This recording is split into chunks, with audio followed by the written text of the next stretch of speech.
Olá, boa tarde. Veja os destaques do portal da Assembleia de hoje. Os principais detalhes sobre as medidas de prevenção à Covid-19 no estado, as ações de prevenção adotadas pelas empresas e locais públicos no Maranhão. Você vai ver ainda as diferenças nos sintomas entre coronavírus, gripe e resfriado. E mais, reportagem especial dá dicas sobre hábitos saudáveis para as pessoas idosas. É agora no portal da Assembleia.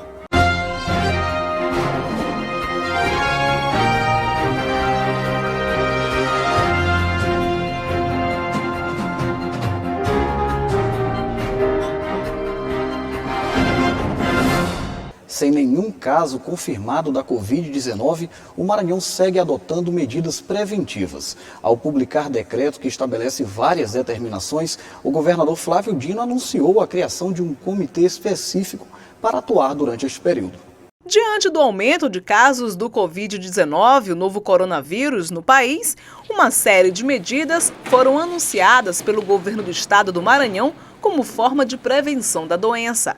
Nesta segunda-feira, o governo publicou o decreto que estabelece que ficam suspensas a realização de congressos, seminários, plenárias e similares organizados pelos órgãos e entidades do Poder Executivo ou que sejam realizados nas suas dependências que não sejam urgentes e inadiáveis.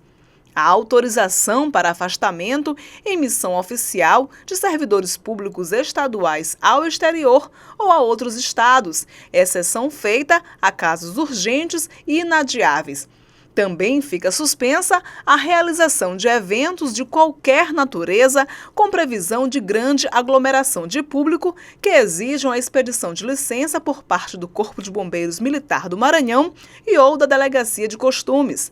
Também fica suspenso o registro de frequência de servidores públicos por meio de coletor biométrico. O decreto estabelece também a criação do Comitê Estadual de Prevenção e Combate à Covid-19, que será presidido pelo governador do estado e composto pelos seguintes membros: secretário-chefe da Casa Civil, secretário estadual de Governo, secretário estadual da Saúde, secretário de Estado da Comunicação Social e Assuntos Políticos e o presidente da Empresa Maranhense de Serviços Hospitalares, a EMSER. O comitê terá a atribuição de coordenar as ações preventivas e repressivas de todos os órgãos da administração direta e indireta do Poder Executivo Estadual nas atividades meio e finalísticas, na prevenção e no combate à Covid-19, podendo expedir recomendações, avaliar riscos e decidir sobre assuntos previstos no decreto. Outra medida adotada pelo governo estadual foi a suspensão por 15 dias das aulas da Rede Pública Estadual de Educação. A medida começa a valer já nesta terça-feira e inclui escolas regulares, IEMA, UEMA e o EMASul, e abrange também a rede privada. Na rede municipal de educação, a prefeitura também suspendeu as aulas pelo mesmo período, iniciando nesta quarta-feira. Além do decreto, outras medidas voltadas para tratamento e prevenção do novo coronavírus foram tomadas, como a inauguração do Centro de Triagem em São Luís, Policlínica do Diamante, que começou a funcionar nesta segunda-feira.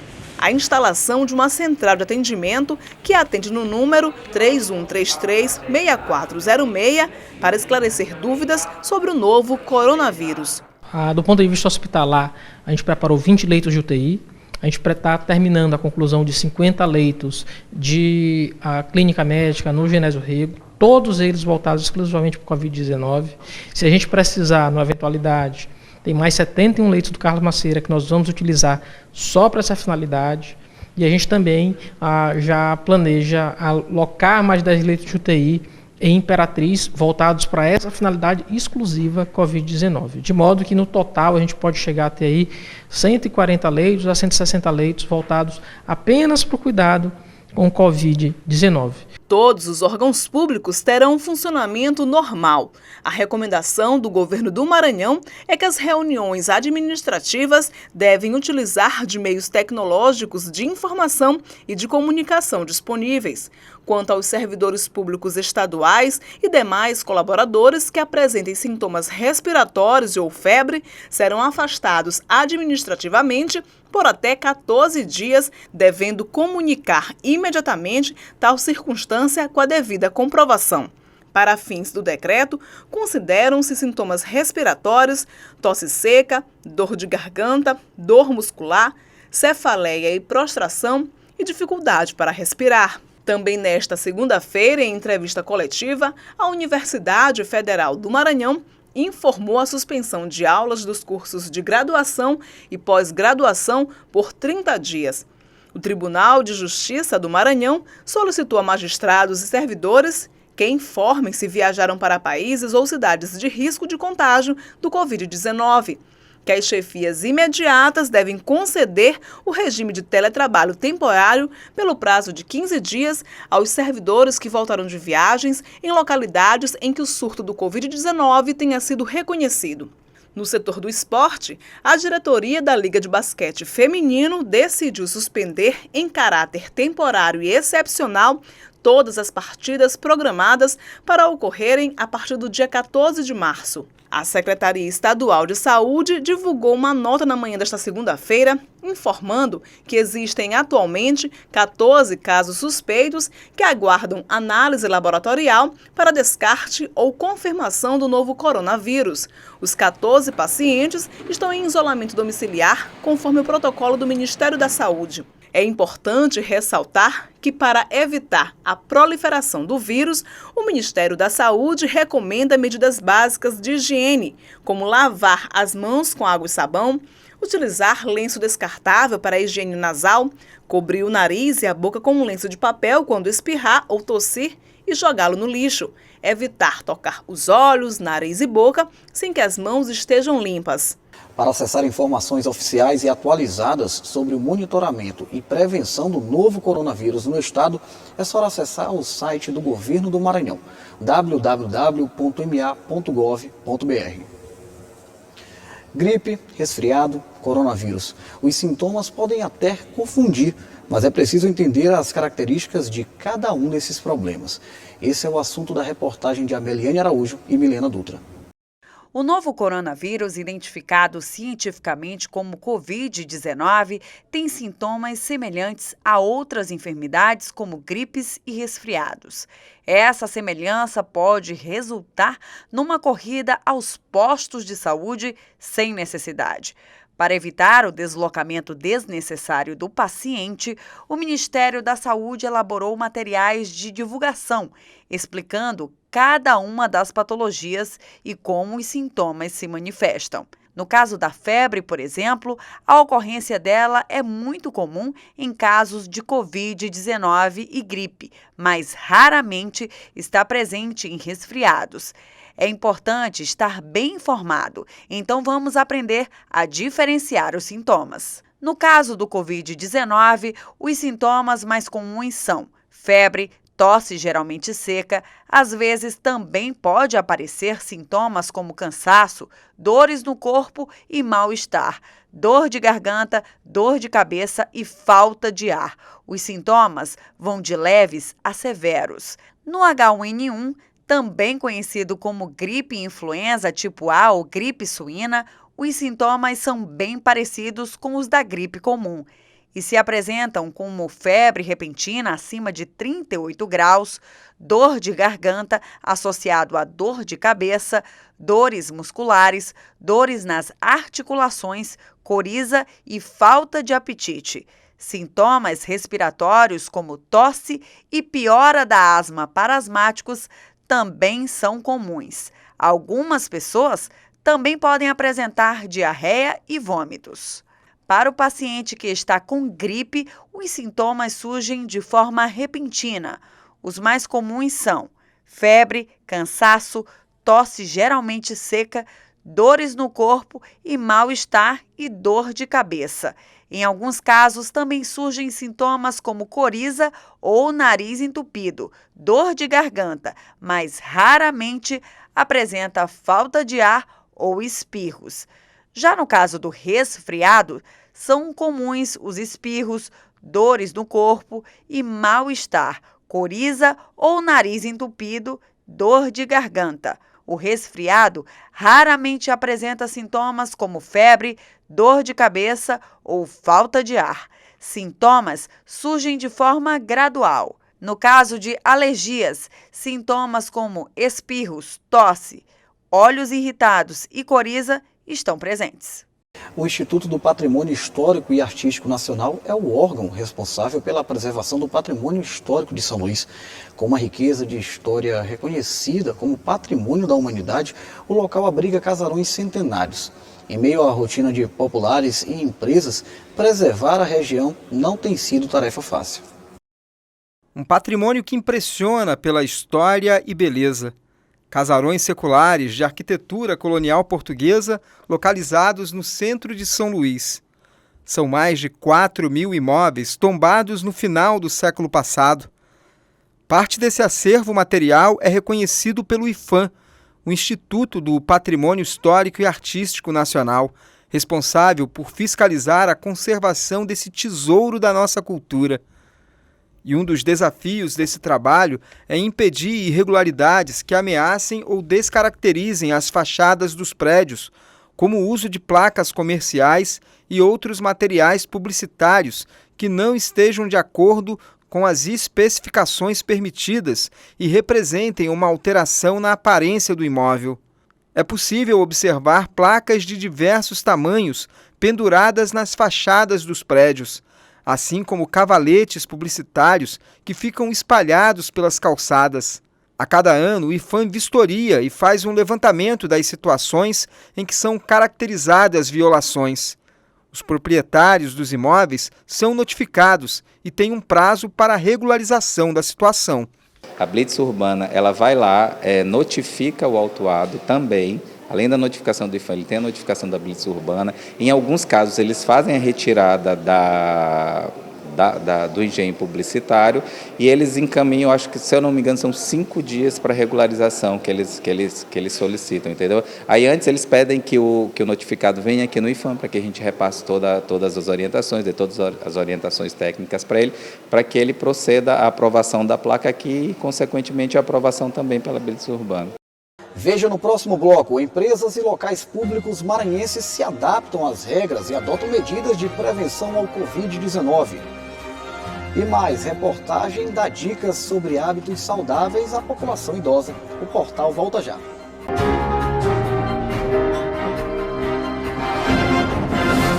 Diante dos riscos de chegada do coronavírus ao estado, as empresas maranhenses estão tendo que tomar medidas preventivas e já tentam se adaptar à situação.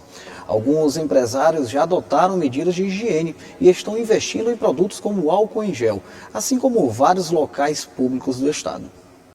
Nesta academia, o cuidado foi redobrado. Logo na entrada, álcool em gel para alunos e funcionários.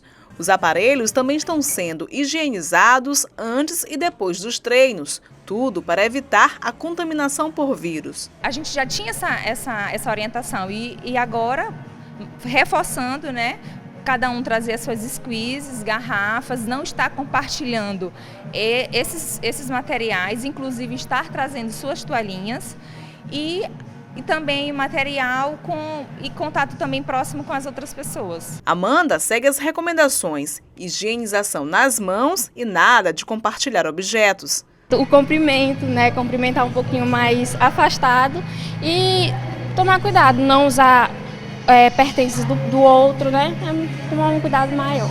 Também vale a dica de evitar esforço físico em caso de sintomas de gripe ou resfriado. A orientação é quem estiver resfriado, gripado, se manter em casa, justamente para estar prevenido, evitar essa transmissão do vírus da gripe para as outras pessoas. Nas igrejas, outro lugar que é bastante movimentado, os cuidados também foram intensificados, seguindo as recomendações do Ministério da Saúde na prevenção do Covid-19, o novo coronavírus. Nas missas, por enquanto, mudanças. O momento é de precaução. A orientação dada pela Igreja Católica é que os fiéis evitem um contato muito próximo e também as mãos dadas durante as celebrações. 3 momentos específicos que a Igreja nos recomenda, né, evitar. Que no caso seria fazer o abraço da paz, que é muito frequente em todas as celebrações. A oração do Pai Nosso, né, que o povo tem o costume de rezar de mãos dadas. E também a questão da comunhão, que alguns recebem a comunhão na boca, e a igreja pede que ela seja dada agora de maneira bem restrita nas mãos do fiel. Né? Então nós estamos seguindo essas orientações como forma de prevenção. Dona Isabel segue o que diz o padre: melhor é se prevenir. A gente tem que rezar o Pai Nosso com as mãos para o alto, não dar mais o abraço da paz e manter a distância. E quem estiver com sintomas de virose, melhor mesmo é ficar em casa e acompanhar a missa por outros meios.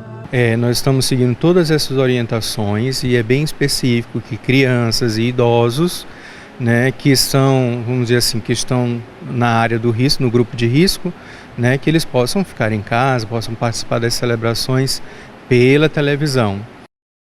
Além dos cuidados que todos nós temos que ter como forma de prevenir a Covid-19, tem gente que precisa ainda de mais atenção, muito mais. Os idosos fazem parte do grupo de riscos que tem maiores chances de ter complicações se forem infectados pelo chamado coronavírus. Em entrevista, o ministro da Saúde, Luiz Henrique Mandetta, chegou a pedir maior atenção das famílias brasileiras à população idosa. É muito importante que as medidas de prevenção ao coronavírus sejam levadas a sério e que as recomendações sejam seguidas de forma responsável por todos nós. É sempre bom relembrar que no Maranhão ainda não há nenhum caso confirmado do novo coronavírus e que as chamadas fake news devem ser denunciadas. E em tempo de crise na saúde pública mundial, uma coisa é certa: o histórico de hábitos saudáveis e uma boa qualidade de vida pode ajudar e muito a nossa população idosa a enfrentar qualquer que seja a batalha. E pode apostar, tem gente que leva a sério tudo isso e segue alcançando os 100 anos sem perder a vaidade. De acordo com a OMS, a Organização Mundial de Saúde, o número de pessoas com idade superior a 60 anos chegará a 2 bilhões até 2050. Isso representará 1/5 da população mundial. No Brasil, a expectativa é que até 2031 teremos uma população de 43 milhões de idosos. Mas com o passar dos anos, o conceito de idoso vem mudando. Veja o caso da Aymar. Ela veio para uma sessão de fisioterapia, mas não perde a elegância. E conta que é muito vaidosa, mesmo com seus 100 anos e 3 meses. Acreditem, 100 anos e desse jeito. Eu procuro ler, procuro estar estudando, né? Escrevendo. Eu gosto muito de poesia, gosto de ler. E e música. Eu ouço música o dia inteiro. Manter-se em atividade é o segredo. Veja estas mandalas que a Aymar pintou. Impressionante. Ela vem com frequência a este espaço que recebe diariamente idosos onde várias atividades são desenvolvidas. A nutricionista do local explica que a convivência aliada a atividades físicas e a troca de experiências são fundamentais para se ter uma velhice saudável. E é muito melhor você fazer uma atividade de grupo, né, em grupo, com os seus pares, né, com pessoas que estão passando pelo mesmo momento, pelas mesmas fases. Isso é uma troca e isso envolve mais e certamente tem um reflexo bem melhor para a saúde. Em 1991, tínhamos 10,7 milhões de pessoas idosas. Em 2000, este número subiu para 14,5 milhões. 19 anos depois, chegamos então a 29 milhões de idosos. E a projeção é que em 2060, esse número atinja 73 milhões de pessoas. Para que os idosos de hoje e do futuro tenham qualidade de vida, é preciso garantir direitos e atenção à saúde. Esta fisioterapeuta observa que é preciso não confundir velhice com doença e que cada pessoa tem limitações, mas que os profissionais devam atentar a isso. Existe uma tendência muito grande de infantilizar o envelhecimento, de propor ações, às vezes, aquém do que eles podem, né, de traçar objetivos aquém do que eles podem, e isso frustra muito. É preciso que esse profissional tenha um conhecimento da biofisiologia para que a gente não agrida esse corpo envelhecido. Outra prova de envelhecimento com qualidade vem da Miriam. Ela desfila com elegância os seus 82 anos. Sempre simpática e falando com desenvoltura, até parece que o tempo parou para ela. Nós temos muitos exercícios para o cérebro, né, que na nossa idade nós temos que preservar a nossa memória. E é aquela que vai, logo com o tempo, vai ficando para trás, né? Então nós temos com os exercícios, tudo aquilo que os nossos professores nos passam, nós temos então que exercitar a nossa memória. Envelhecer é um processo natural que caracteriza uma etapa da vida. E claro, chega com muitas mudanças. Por isso, conviver com pessoas da mesma geração, falando a mesma linguagem e, mais que tudo, sentindo-se útil, é fundamental para uma velhice saudável. Como disse Mário Quintana certa vez, na convivência, o tempo não importa. Se for 1 minuto, 1 hora, 1 vida, o que importa é o que ficou deste minuto, desta hora e desta vida. O portal da Assembleia fica por aqui. Para rever o conteúdo desta edição é fácil. Acesse o site al.ma.leg.br/tv e acompanhe nossas redes sociais. Fique ligado também no programa Assembleia em Foco, que vai ao ar através da Rádio Assembleia pela frequência 96.9 FM, de segunda a sexta, a partir das 8 da noite. Até amanhã e saúde para todos nós.